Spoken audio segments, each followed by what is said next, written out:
This is AFRIKIN Talks in conversation with a beautiful Nicole.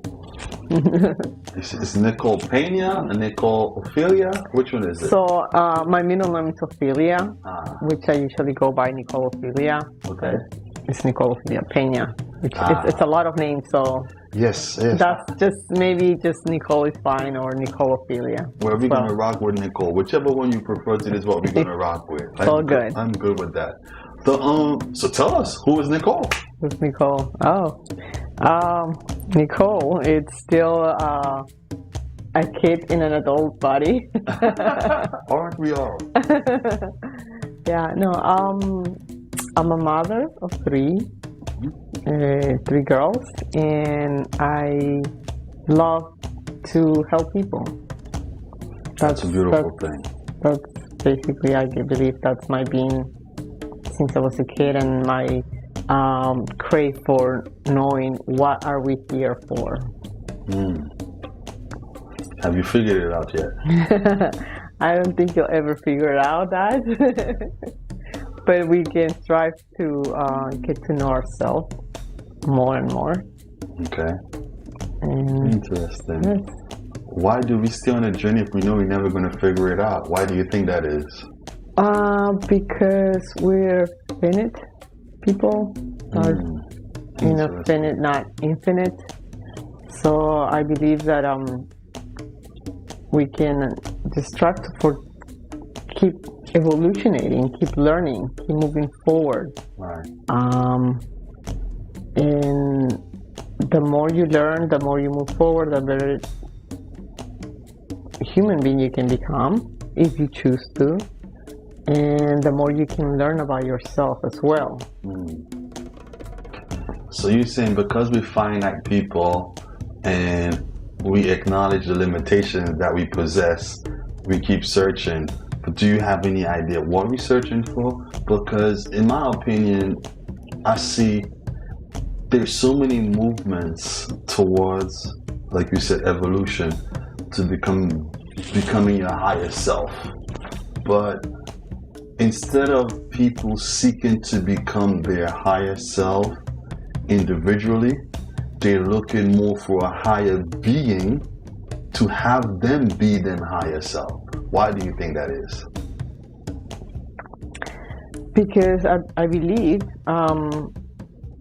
looking into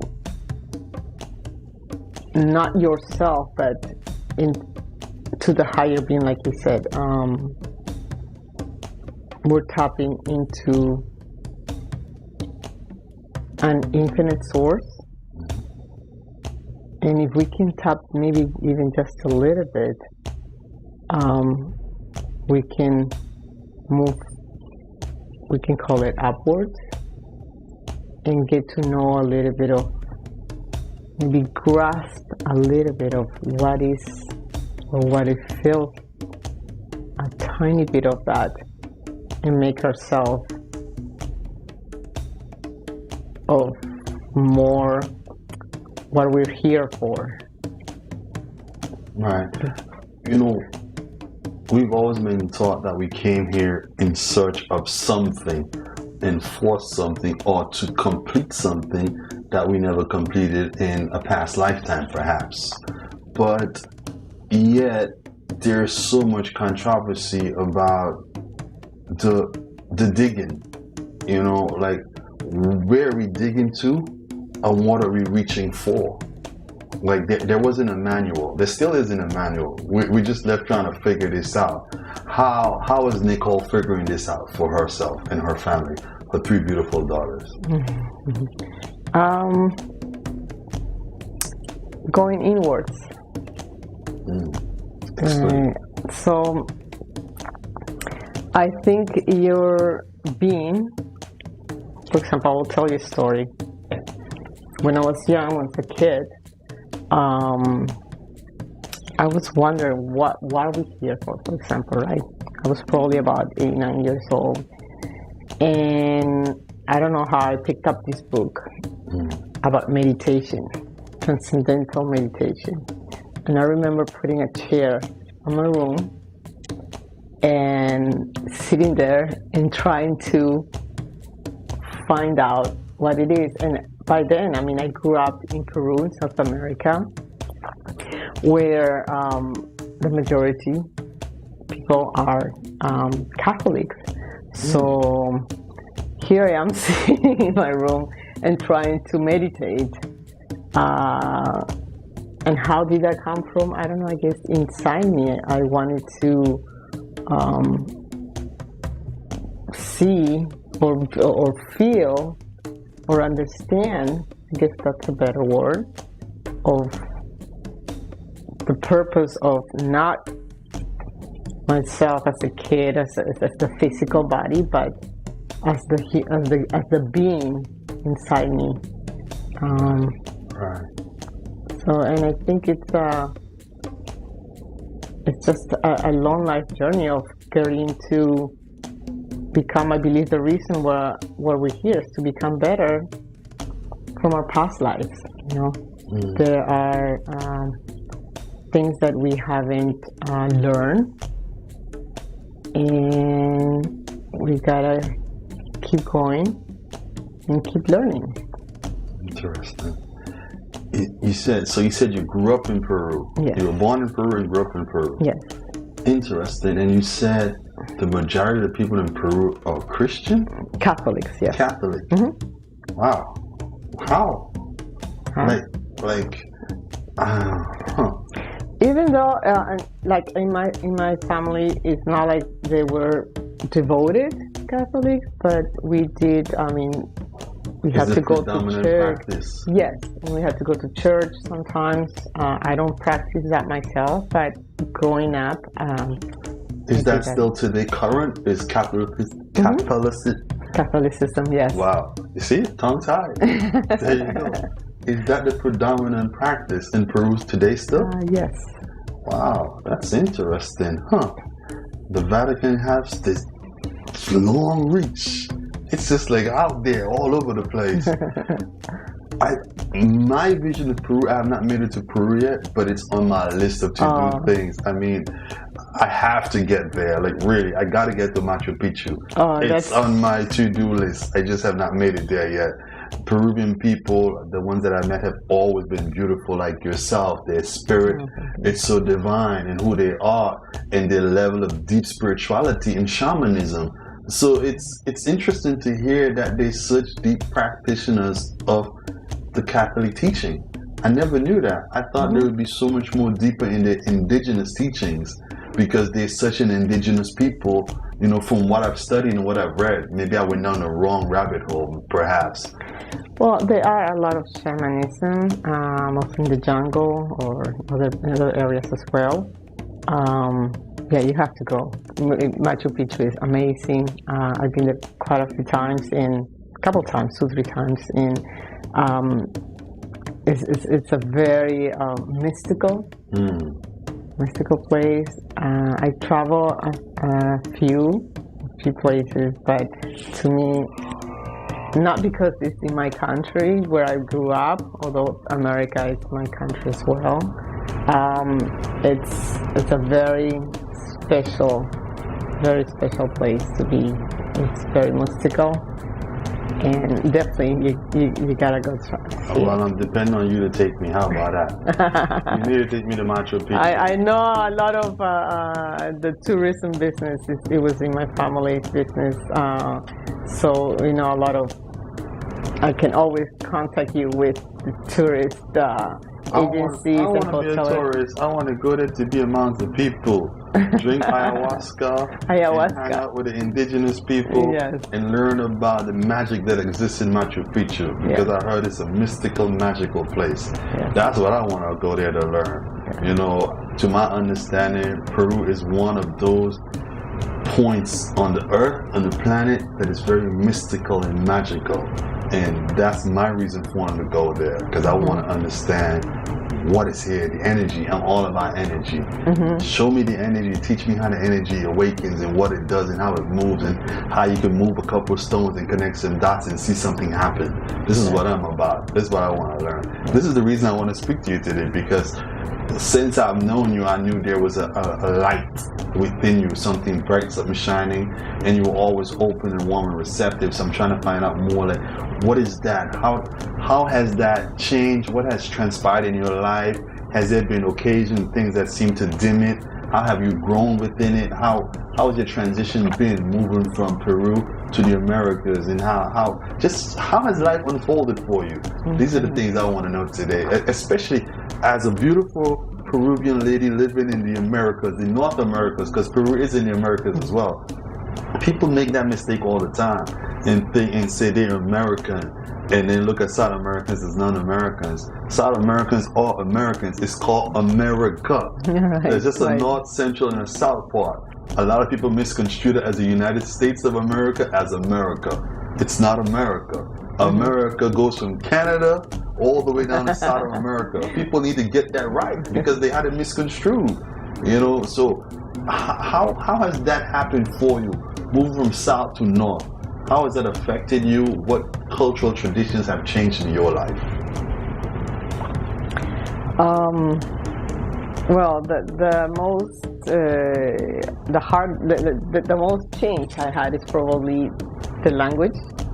I came to this country when I was 18, and even though you take English as a second language, I did in my school, still not quite there. So I had to start learning English as a second language here, and in order to go to university you have to go through all these tests and things like that, and so for a couple of years, I had some funny stories and funny things that I'd gone through, and I would say something and I think they were like, people would say something not nice, and it was just, that translation of English and Spanish. And culture-wise, it's also kind of different. In Peru, we are tend to say hello to everybody with a kiss and a hug, and they're to be more more closer. When you speak to somebody, you are in a closer proximity with people, which right now is definitely no. It's not the best thing to do. Not the best thing to do right now. But in this country, there is a lot more. It's a bigger gap, more space, and not so much of the kissing and things like that, on the cheek when you greet somebody. The food. I heard about the food. Well, I know you like food, so I love food. I heard about the food. I'm vegan, so I don't know what type of magic they're gonna work for me in Peru. But before I was vegan, I enjoyed ceviche. I mean, I enjoyed ceviche above and beyond. Ceviche. I grew up having ceviche every single weekend. It's a beautiful dish. It really is. It is. People don't get it, but Peru is the food capital of South America and borderline the world. It really is. Thank you for saying that. Not many people know that. So. Yeah, it is. They have some amazing chefs and dishes that come out of Peru. They understand flavor and understand how to make some magic some shofra rice. It's magical. It's just there. I mean, when you eat, I was an avid drinker of pisco. I would have a pisco sour. Pisco sour is so good. I understand. So I understand Peru. It's just a magical place. Yeah. I have some really good friends. It's a band called Laguna Pai. Laguna Pai is from Peru. It's a reggae band, and they're just beautiful people. I brought it to Miami one year. The nicest, some young kids. It's the nicest people. Oh. I had the most amazing time with them, and they were so conscientious and so kind, and they always say they want to come back. I had them with Cultura Profética on a show once, and it was just beautiful. It was a joy, and I've stayed looking forward to wanting to bring them back to South Florida because that's how enamored I am by Peruvian culture, because it has so many layers. You have the food, the culture, the level of spirituality, and the kind and gentleness of the people, which you embody. That's my reason for learning to want, just wanting to learn more, basically, to see how do we connect the dot, because at the end of the day, as a species, as human beings, I do believe that we're all one. This is just a simple fact. We come in many varieties, but we all are one. And it's by sitting with each other and learning of each other's culture respectfully and traditions is how we evolve. I think this is what the Creator meant for us. This is why He made us all so different and put us in all these different places on this planet, so we can see how much we want to evolve, how much were we willing to get together to evolve. So tell me about the evolution of Nicole. This is what I want to hear about. Evolution of Nicole. Yes. Okay.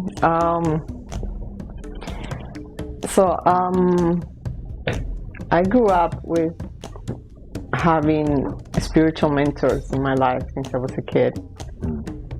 I had a grandma who was not blood related, but she was a big influence in my life since I was like this little. And I grew up seeing how much she helped other people, just like people will come to her for advice, and she was always very welcoming, very patient, very wise. And that started off since I was a kid. As an adult, wanted to move to this country. I wanted to experience. My parents travel a lot, and they were in the tourism industry, as I mentioned. So they always travel, and they were gone like a month at a time. So my dream, it was like I always wanted to go see those places, and they will come back and with pictures from Egypt and I don't know, all these places where I used to go, and I wanted to see outside Peru. So I came to this country to study, to learn, to travel, but I continue with guidance from spirituality, and I actually I study fashion design, clothing design. Yes, we're gonna dive into that. I know you were gonna ask me.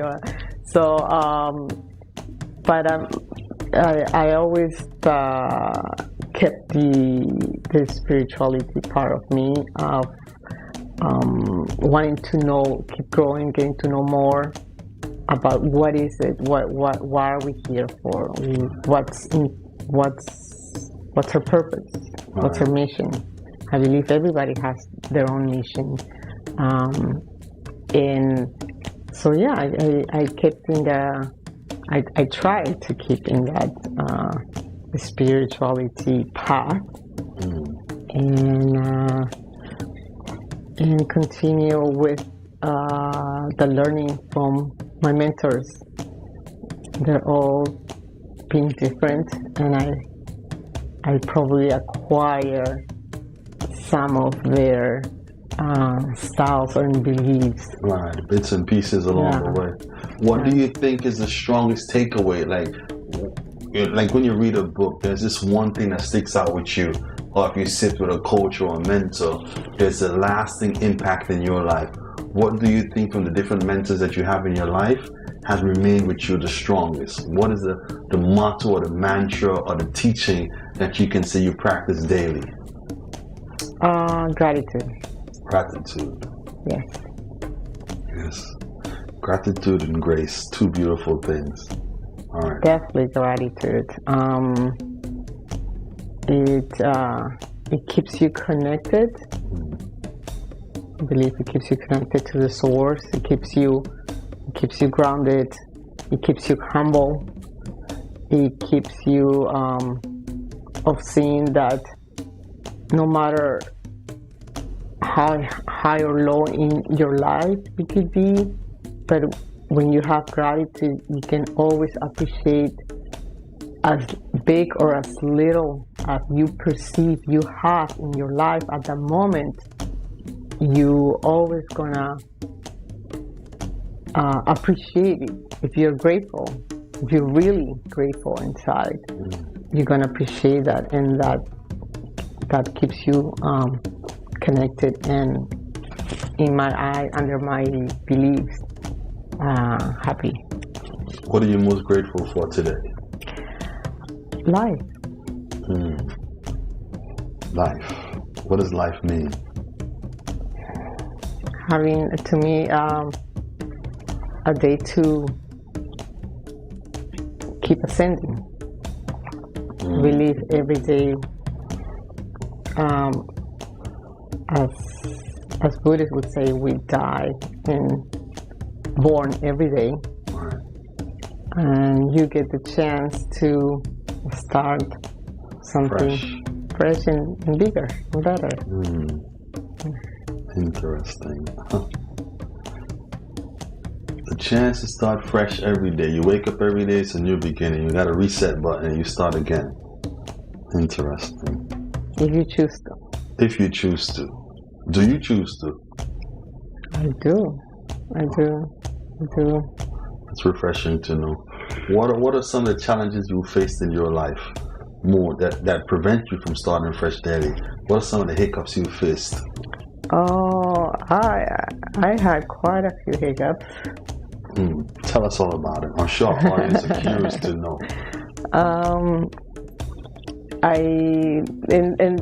I'll share with you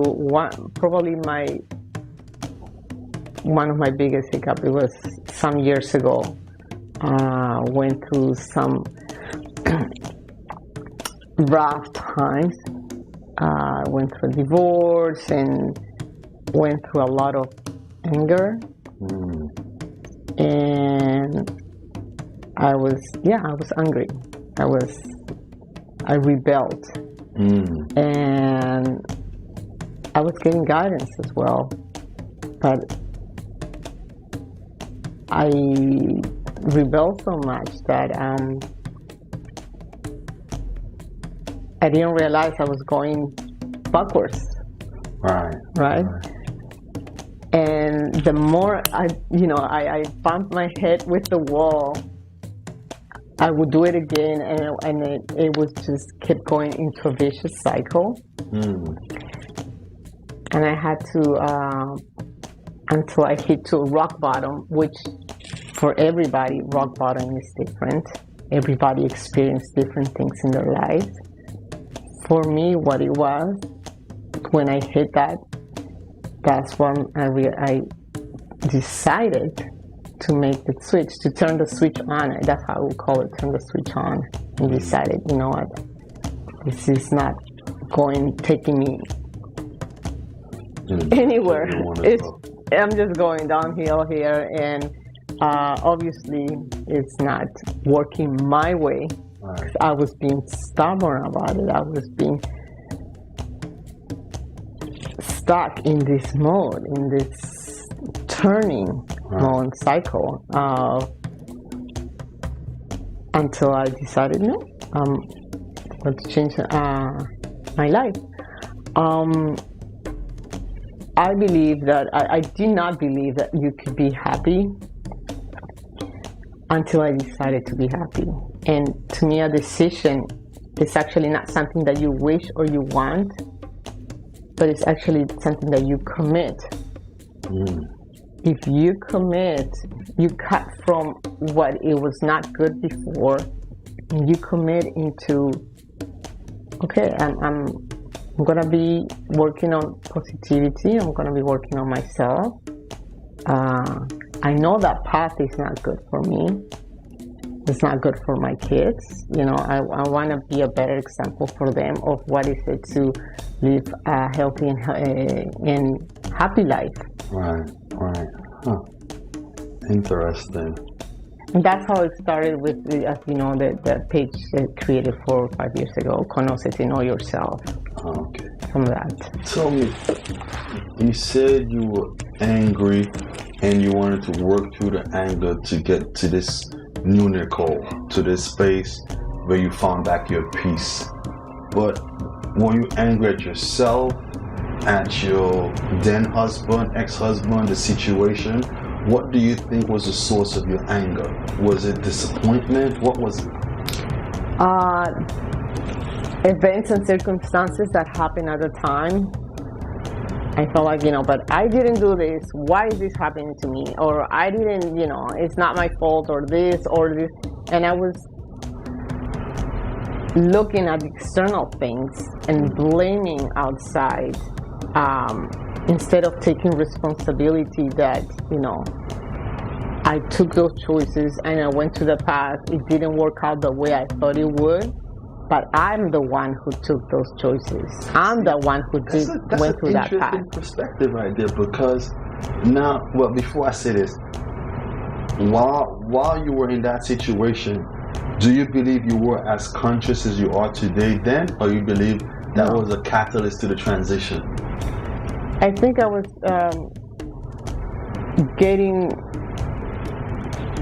pulled and sucked in by negativity and anger of the result that was happening at the time, and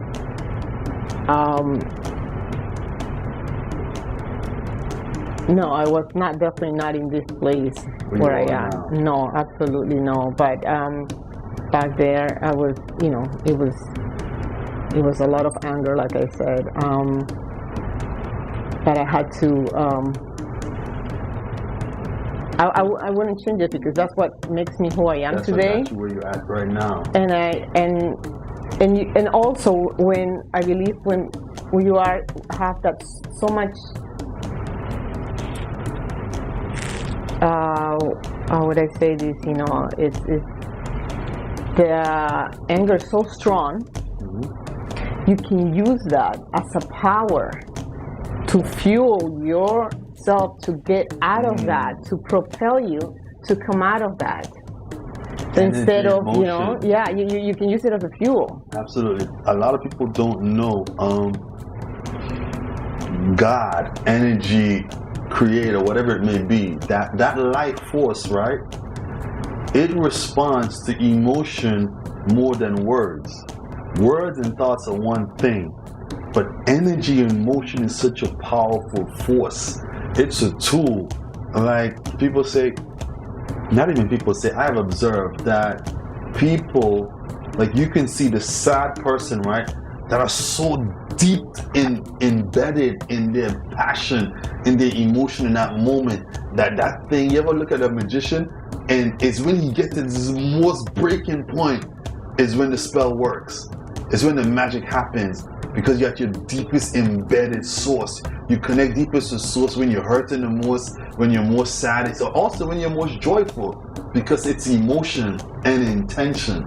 It's those chemistry of those two factors together is what awakens spirit, in my humble opinion. I might be wrong, but it's what I've learned and what I've seen. So, like, what do you tell to the female that is going through the challenges that you've overcome and surpassed today, to let them know that it's going to be all right? Because right now, where you were in that really, really dark place, in this light that you have, that you surpassed it, you rise above it. You went through the valley of the shadow of death, and now here you are, bright and shining. What do you tell to that female right there to empower her, to give her that which she needs to evolve? I would tell her, that everything is possible. That, it's kind of cliche, but I would say if I did it, you can do it. But it is true. If you feel somebody's watching, is in this mood, there is a solution. There's always a solution. There's always something else, something different, a different path to take. And I would say the best thing is to find somebody who's gone through that, or somebody you trust, who could be a good influence to help you. And I'm assuming you had some really powerful people that help you along your path of life. Yes, I would say I'm very blessed to have spiritual mentors throughout my life since I was a kid, and it's been a blessing to me having that guidance, having to see how they live their life. Um,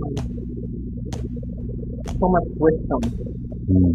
They taught me a lot of tools and to see how they talk and how they help other people.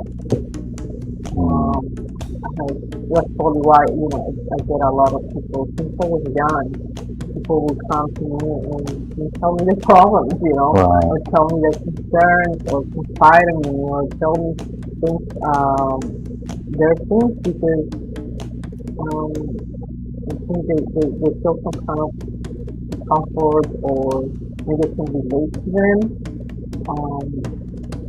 And I think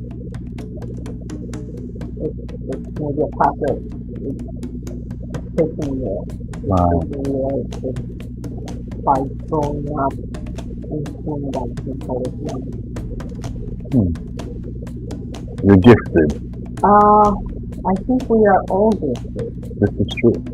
I think we are all gifted people. We are all, we can call it miracles, magic, a bless. But we all, as a being, we're all perfect, if you could say that word. Absolutely. I second that emotion. I second that concept as well. Or there's a saying that we all have something that we came here for and that we're really good at. And by finding that, we find our purpose of being on this planet. And to me, that is truly magical. We all have something magical inside. We all magic at the end of the day. We all are. We all a miracle. Just existing in this dimension shows just how magical we are. Some people might not believe it in this moment of darkness that they might be in, but if they can see, just there's a song say, in the morning, it'll be all over in the morning. If you can get to tomorrow every day, you're gonna be all right. Whatever you're going through, that concept, the sun shines again, the rainbow comes after the storm. With that. It does. It truly does. It's something important. But yeah, we're not going to sit down that rabbit hole because we're beautiful people and happy people. So we're not even going to try to be somber. We're going to talk about beautiful things. Let's go back to Peru. Now, we talk about Peru. Peru is just an amazing place. Like, did I say amazing? I haven't been there, but it's on my to-do list because I heard so much magnificent things about Peru. Let's go back to the food. Let's talk about the food. Tell us about all the amazing things that Peru has in their food.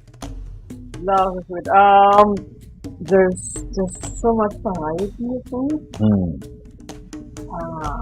fact, there's more than 3,000 kinds of potatoes. What? More than 3,500 kinds of potatoes.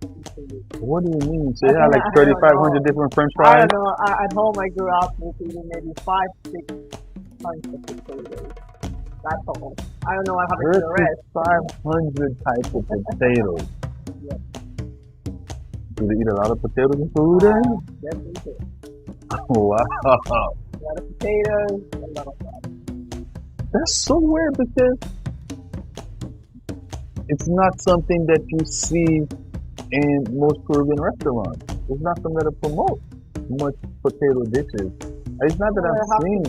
Different. I mean, it has to come from Peru. But for example, ceviche. In Peru, we eat it with this yellow potato called papa amarilla. And it's a small potato and it's very sensitive. And it's really well. It's different than the. So what they're selling here, they give it the old Americanized version. It's the Americanized version, but very good. Oh wow.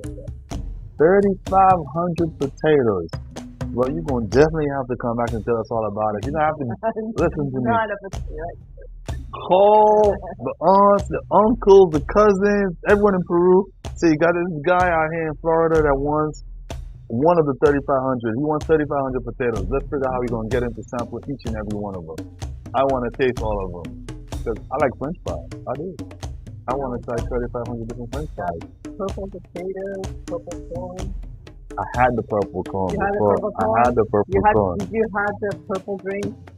No, but I heard of it, but I didn't have it. Yes, I heard of it, but I've never tasted it. I did hear of it. I've never had it. It's a famous, very Those are the traditional Peruvian drink. drink. You would Yes. make at home as well.